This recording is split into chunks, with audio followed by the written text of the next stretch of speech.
নামাজ ভঙ্গের কারণ 19টি।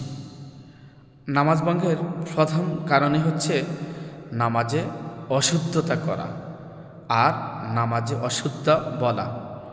অশুদ্ধ বলা হচ্ছে যেমন কোরআন তেলাওয়াত অশুদ্ধ পড়া, রুকু সিজদার তাসবিহগুলি অশুদ্ধ পড়া, নামাজ ভঙ্গ।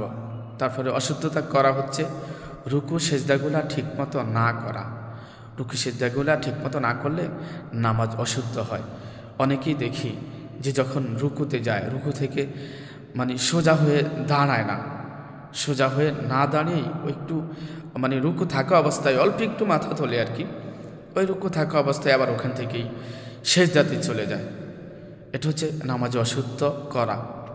তারপরে দুই সিজদার মাঝখানে সোজা হয়ে না বসা। প্রথম সিজদা দিয়ে এই হালকা একটু উঠে কিন্তু সোজা হয়ে না উঠে আবার সিজদাতে চলে যাওয়া, এটা হচ্ছে নামাজে অশুদ্ধতা করা। এই নামাজে অশুদ্ধতা করলে নামাজ ভঙ্গ হবে। নামাজে এই প্রথম কারণ নামাজে অশুদ্ধতা করা, অশুদ্ধতা বলা হচ্ছে নামাজের ভঙ্গ হওয়ার কারণ। আমাদের এই সমাজগুলোতে দেখা যায় যে মুসল্লিরা কিন্তু ঠিকমতো রুকু সিজদাগুলা করে না। অল্প একটু রুকু থেকে অল্প একটু উঠেই আবার রুকুতে সিজদাতে চলে যায়। প্রথম সিজদা থেকে অল্প একটু উঠেই আবার দ্বিতীয় সিজদায় চলে যায়। কিংবা ইমাম সাহেব ডান দিকে সালাম ফিরালো তো আবার সাথে সাথেই মুসল্লি সালাম ফিরিয়ে দেয়, অথবা বাম দিকে এর আগে ইমাম সাহেব বাম দিকে সালাম ফিরানোর আগেই কিছু মুসল্লি দেখা যায় যে তারা সালাম ফিরিয়ে দেয়, বা ইমাম সাহেবের সালাম ফিরানো এবং পরিপূর্ণ শেষ হনা ওনারা সালাম ফিরিয়ে ওনারা হাত পা ছেড়ে দেয়। এগুলো হচ্ছে নামাজ অশুদ্ধ। তো নামাজ অশুদ্ধতা করলে নামাজ ভঙ্গ হবে, নামাজ হবে না। নামাজে কেরাতে অশুদ্ধতা করে মুসল্লিরা, তো সাধারণ এরা মুসল্লি, তারা তো কেরাতে অশুদ্ধতা করেই। অনেক ইমামদেরকেও আমি দেখেছি যে নামাজে কেরাত অশুদ্ধতা করে, কেরাতে শুদ্ধ নাই, কেরাত শুদ্ধ নাই ইমামদের। ও ইমামরা হয়তোবা সব ইমাম না, যারা নুরানি ট্রেনিং আছে, নুরানি প্রশিক্ষণ আছে, কিংবা নুরানি পড়েছে, হেফস পড়েছে, তাদের ক্ষেত্রে হচ্ছে ভিন্ন। যারা হেফস পড়ে না, অর্থাৎ হাফিজি যারা পড়ে না, নুরানি যারা পড়ে না, তাদের ব্যাপারটি হচ্ছে তাদের কোরআনটা সহিনা, তেমন একটা সহিনা, অশুদ্ধ পড়ে। আমি গত 2-3 দিন আগে ইমামের পিছনে নামাজ পড়তাম, ইমাম সাহেবের কোরআন তেলাওয়াতে অশুদ্ধ। ইমাম সাহেবের এই যে তাকবীরে তাহরিমা বাঁধাটা যে অশুদ্ধ, ইমাম সাহেব এইভাবে তাকবীরে তাহরিমা বাঁধে, এইভাবে কানে ধরে, এইভাবে দোনো হাতে আবার এইভাবে ধরে এই তাকবীরে তাহরিমা এভাবে বাঁধে। অথচ তাকবীরে তাহরিমা বাঁধতে হয় এইভাবে, হাত থাকবে ক্যাবলার দিকে, স্বাভাবিক অবস্থায় হাত ক্যাবলার দিকে থাকবে, আল্লাহু আকবার বলে তাকবীরে তাহরিমা বাঁধবে। তো এটা হচ্ছে অশুদ্ধতা। আর কোরআন তেলাওয়াতে অশুদ্ধ, কোরআন তেলাওয়াতে অশুদ্ধ কি, ওই উনি যেই সূরাগুলা পড়ে, সাধারণ একটা সূরা আমি দেখাই যেটা আপনারা সবাই জানেন, সূরা মাউন। যেমন আরো আইতাল্লাযী ইউকাযযিবু বিদ্দিন, এখানে শব্দটা হবে আরো আইতাল্লাযী ইউকাযযিবু বিদ্দিন, ইয়ার উপরে পেশ, এই জন্য ইউ পড়বে। আরো আইতাল্লাযী ইউকাযযিবু বিদ্দিন, ফাযালিকাল্লাযী ইয়াদুউল ইয়াতীম, ইয়াদুউল এই দালের উপরে পেশ, ইয়াদু দালে আইনের হচ্ছে, আইনের উপরে আবার আইনের উপরে পেশ হয়েছে, আইনের উপরে যাতে তাসদিদ, দালের উপরে পেশ, দালে আইনের হচ্ছে, আইনের উপরে তাসদিদ, ওই আইনের উপরে আবার পেশ আছে, দালে আইনের হচ্ছে, আইনে আবার লামের হচ্ছে। তাহলে এভাবে হবে ইয়াদুউল ইয়াতীম, ফাযালিকাল্লাযী ইয়াদুউল ইয়াতীম। তো হুজুর পড়তেছেন আরো আইতাল্লাযী উকাযযিবু বিদ্দিন, ফাযালিকাল্লাযী ইয়াদুউল ইয়াতীম, ফাযালিকাল্লাযী ইয়াদুউল ইয়াতীম, ইয়াদুউল ইয়াতীম। তো অশুদ্ধ না? ইমাম সাহেব যিনি নামাজ পড়ায় তারই এমন অশুদ্ধ। তো সাধারণ মানুষকে আপনি কি বলবেন বলেন? আর আইতাল্লাযী ইউকাযযিবু বিদ্দিন, আর আইতাল্লাযী ইউকাযযিবু বিদ্দিন, ইউকাযযিবু বিদ্দিন বলতে হবে। ফাযালিকাল্লাযী ইয়াদুউল ইয়াতীম, ফাযালিকাল্লাযী ইয়াদুউল ইয়াতীম, দালের উপরে পেশ, এভাবে পড়তে হবে। কিন্তু ইমাম সাহেব ইয়াদুউল ইয়াতীম আর আইতাল্লাদি উকাদ্দিবু বিদ্দিন, আর আইতাল্লাদি উকাদ্দিবু বিদ্দিন। যাক, তো এভাবে কিন্তু অশুদ্ধ পড়ে ভাই, অশুদ্ধ পড়লে তো নামাজ হবে না। আর তাছাড়া রাসূলুল্লাহ সাল্লাল্লাহু আলাইহি ওয়াসাল্লাম বলছেন, যারা কোরআন সুললিত কণ্ঠে পড়ে না, অর্থাৎ শুদ্ধ করে যারা কোরআন পড়ে না, তারা আমাদের দলভুক্ত না।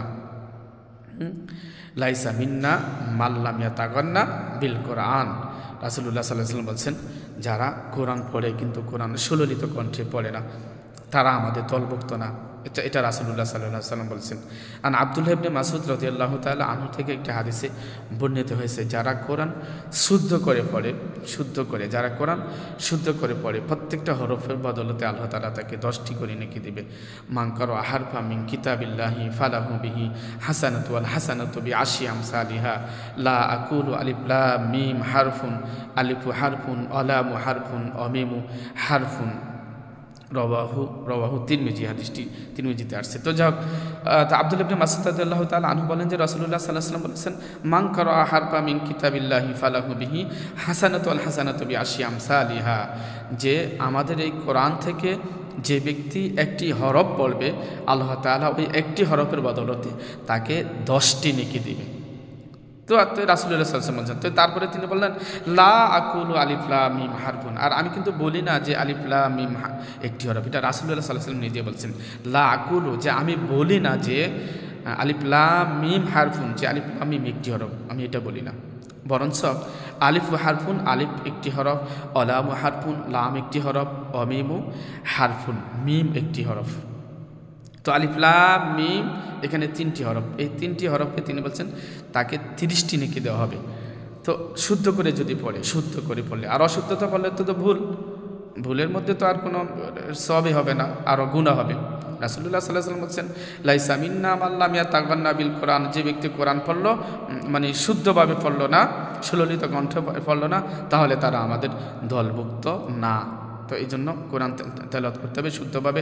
আল্লাহ তাআলা নিজেই বলেছেন, অরাত্তিলিল কোরআনা তারতিলা, অরাত্তিলিল কোরআনা তারতিলা, যে তোমরা কোরআন তেলাওয়াত করো, তারতিলের সাথে কোরআন তেলাওয়াত করো, অর্থাৎ প্রত্যেকটা হরফের জায়গায় রাখো। যেমন এই আপনার মাখরাজগুলি উচ্চারণ করতে হবে কোরআন তেলাওয়াত করার ক্ষেত্রে, তো অবশ্যই মাখরাজ উচ্চারণ করতে হবে। তারপরে মাদ্দা মানে টান দিতে হবে, মদ, তারপরে মদ উচ্চারণ করতে হবে, মদ মানে মাদ্দা টান, মাদ্দা দিতে হবে। যেখানে ওয়াজিব গুন্না আছে, ওয়াজিব গুন্নাগুলা ঠিকমতো করতে হবে। ইখফার গুন্না করা তো আর ওয়াজিব না, ইখফার গুন্না সৌন্দর্য ইকফার গুন্না করতে হবে। কিন্তু ঈদগাম ইকলাব ইজহার এগুলা কিন্তু করতে হবে, এগুলা না করলে কোরআন অশুদ্ধ হবে। এই যে ঈদগাম কিন্তু 2 প্রকারের, ঈদগামে বেলাগুন্না, ঈদগামে বাগুন্না। এই ঈদগামটাই অনেক ইমামরা বুঝে না, আমি দেখেছি ঈদগামটা অনেক ইমামরা বুঝে না, ঈদগামটা কীভাবে পড়বে। তারপরে ইকলাবটা মানে ইকলাবের হরফটা কীভাবে পড়বে, এটাও অনেক ইমামরা বুঝে না। কারণ অনেক ইমামরা বলতে যারা ওই যে শুধু মুক্তবেই পড়েছে, আমরা অনেক ইমামদেরকে দেখেছি ছোটোবেলা শুধু মুক্তবেই আরবি পড়েছে, তারপরে আর আরবিটা ঠিকমতো পড়া হয় না। আলিয়া মাদ্রাসাতে পড়াশোনা করছে, আলিয়া মাদ্রাসাতে কি আর কোরআন পড়ানো হয়? বলেন, যারা আলিয়া মাদ্রাসাতে পড়েছেন আপনারা নিজেরাই বলেন, আলিয়া মাদ্রাসাতে কি আর কোরআন পড়ানো হয়? আলিয়া মাদ্রাসাতে ওই কিছু 2-1টা কোরআনের আয়াত এটাকে মুখস্থ করানো হয়, এটার অর্থ বোঝানো হয়। যেমন আমি যখন আলিয়া মাদ্রাসায় পড়েছিলাম তখন আমি দেখেছি যে ওয়াইজ ক্বালা রব্বুকা লিল মালাইকাতি ইন্নী জাইলুন ফিল আরদি খলিফা, মানে অর্থাৎ এই আয়াতটা দিয়েছেন যে আয়াতটা মুখস্থ করে আসবেন এবং এটার অর্থ মুখস্থ করে আসবেন। তো আমি তো হাফেজ, আমার মুখস্থ ছিল, তো আমি মুখস্থ করতে পেরেছি এবং অর্থ আমি ফিরেছি। তো এরকম আর কি ওই যে কোরআন ধরে পড়ানো, যে আলিফের উপরে জবর দিলে হামজা জবরা, যেমন জবরের উচ্চারণ আকার, জেরের উচ্চারণ রসিকার, পেশের উচ্চারণ রসুকার, এইভাবে আর ওই আলিয়া মাদ্রাসাতে কোরআন পড়ানো হয় না। এই জন্য আলিয়ার অনেক হুজুর, আলহামদুলিল্লাহ সব হুজুর না, অনেক হুজুরদের আলিয়ার সহি আছে, আবার অনেক আলিয়ার অনেক ওই ইমামদের পড়া, হুজুরদের পড়া অশুদ্ধ, ওখানে আর পড়ানো হয় না। আমি হুজুরকে দেখছি কোল ইয়া আইয়ুহাল কাফিরুন বলতে, কোল ইয়া আইয়ুহাল কাফিরুন, কোল হু আল্লাহু আহাদ বলতে। আচ্ছা, কোল ইয়া কোন শব্দ? এই যে কোল যেন বললেন, এই যে কফের উপর কী দিলেন আপনি? কোন হরকতটা ব্যবহার করলেন? কি পেশ করলেন নাকি জবর করলেন, কোনোটাই তো করলেন না। কুল তো কোনো শব্দই হয় না। কফের উপরে পেশ, তাহলে কফের উপরে পেশ হলে আপনি কুল পেশের উচ্চারণ যাতে রসিকার, তাহলে কুল ইয়া ইউহাল কাফিরুন, কুল কফলাম পেশ কুল, করসিকার কুল, বাংলাতে বলে করসিকার কুল, কুল করসিকার কু ল কুল। আর যদি আরবিতে উচ্চারণ তাহলে কফলাম পেশ কুল হবে, কোল শব্দ হবে না। কোল তো কোনোটাই হলো না, জবরও হলো না, পেশও হলো না কফের উপরে। আর কুল যদি হয় তাহলে ওই মানে এই কফের উপরে কি পেশ, কফলাম পেশ কুল, কুল ইয়া আইয়ুহাল কাফিরুন। তো যাই হোক, এভাবে আমরা দেখি যে অনেক ইমামরাই কিন্তু অনেক ভুল করে। ইমামদেরও পড়া অশুদ্ধ। আমি মনে করি যারা ইমামতি করে তাদেরকে শুদ্ধ করে কোরআন শিক্ষা, নিজে শিখে এবং অন্যকে শিক্ষা দেওয়া, এটা কিন্তু তার জন্য ফরজ।